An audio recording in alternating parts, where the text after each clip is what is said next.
આમાં ડીજીપી વિકાસ સહાયે એ વાત કરી કે અમે વરઘોડો નથી કાઢતા, અમે રિકન્સ્ટ્રક્શન કરીએ છીએ. આ વરઘોડો શબ્દ છે એ મીડિયાએ આપેલો શબ્દ છે. આવી વાત ડીજીપી વિકાસ સહાયે કરી. નમસ્કાર.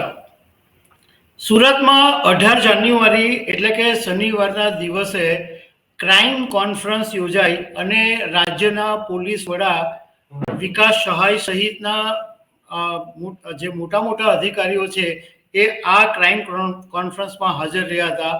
બધા શહેરોના પોલીસ કમિશનરો પણ હાજર હતા. આમાં ડીજીપી વિકાસ સહાયે એ વાત કરી કે અમે વરઘોડો નથી કાઢતા, અમે રિકન્સ્ટ્રક્શન કરીએ છીએ. આ વરઘોડો શબ્દ છે એ મીડિયાએ આપેલો શબ્દ છે. આવી વાત ડીજીપી વિકાસ સહાયે કરી.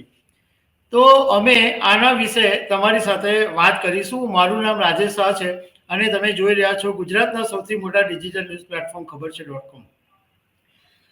હવે સુરતમાં ક્રાઇમ કોન્ફરન્સ થઈ, એમાં રાજ્યના પોલીસ વડા ડીજીપી સહાયે કીધું કે વરઘોડો શબ્દ તો મીડિયાએ આપેલો છે. તો ડીજીપી સહાયને યાદ અપાવવાનું કે ગૃહ રાજ્યમંત્રી હર્ષ સંઘવીએ 1 મહિના પહેલા એક કાર્યક્રમની અંદર એવી વાત કરી હતી કે જો લોકોને હેરાન કરશો તો વરઘોડો તો નીકળશે. આમાં ભલે ડીજીપી સહાય એમ કહેતા કે આ રિકન્સ્ટ્રક્શન અમે કરીએ છીએ, વરઘોડો શબ્દ હોતો નથી, અમારા પોલીસ વિભાગમાં વરઘોડો શબ્દ વપરાતો નથી, એવી એમણે વાત કરી. તમે વરઘોડો શબ્દ વાપરો, રિકન્સ્ટ્રક્શન વાપરો, એની સામે કોઈ પ્રોબ્લેમ નથી.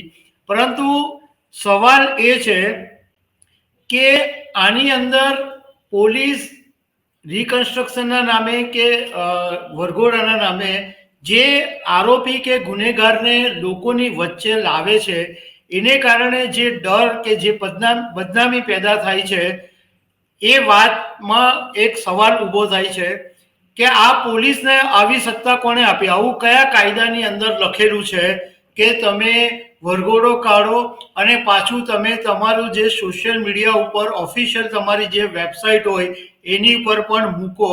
અને આ પોલીસનું કામ તો ક્રાઇમ રોકવાનું છે અને પોલીસનું કામ ગુનેગારોને પકડવાનું છે.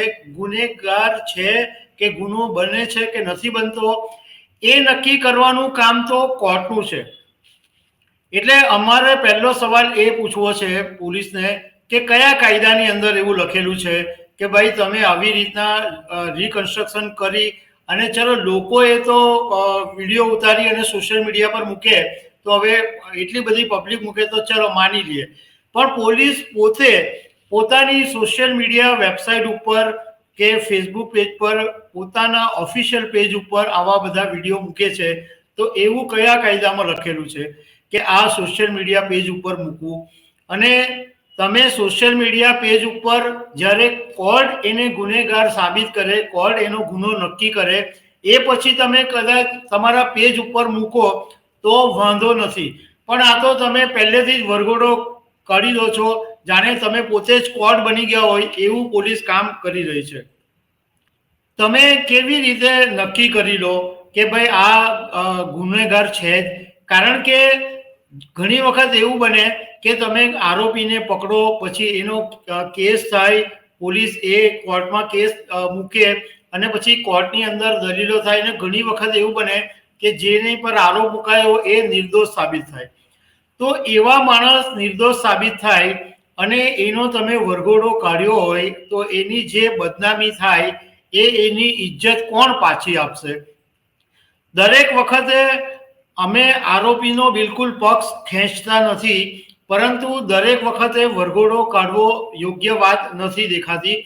કારણ કે ઘણા એવા સામાન્ય માણસો હોય કે જે આરોપ ખરેખર એને નહીં કર્યો હોય, અને કોર્ટની અંદર એવા કિસ્સા બન્યા બી છે કે જેની પર કેસ મુકાયો હોય એ માણસ નિર્દોષ મૂકી જાય.